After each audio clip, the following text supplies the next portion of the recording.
امریکہ دندناتا ہے اور اس کا صدر جو دنیا کا سب سے تعفن زدہ اور بدبودار آدمی ہے وہ کہتا ہے غزہ والے علاقہ خالی کر دیں، چھوڑ دیں، چلے جائیں، ہم قبضہ کر لیں گے، تمہارے پاس 4 دنوں کے لیے صرف مال آیا ہے، ورنہ تمہاری یہ اوقات نہیں ہے کہ تم فلسطین والوں کو نکال دو۔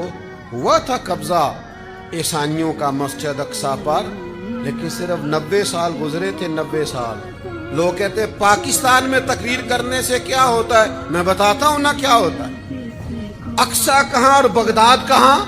بغداد کے اندر بیٹھ کر ایک درویش نے صرف تبلیغ شروع کی تھی، سنو ہماری تقریروں سے کیا ہوتا ہے۔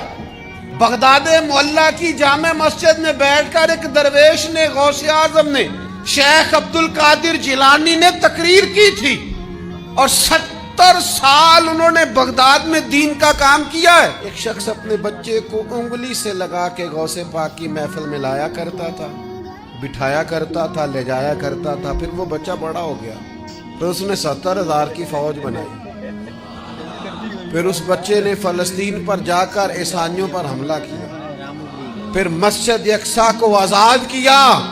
مجھ سے پوچھنا، میں حوالہ دوں گا، غوث اعظم کی محفل میں اپنے باپ کی انگلی پکڑ کے آنے والے اسی بچے کا نام صلاح الدین ایوبی ہے۔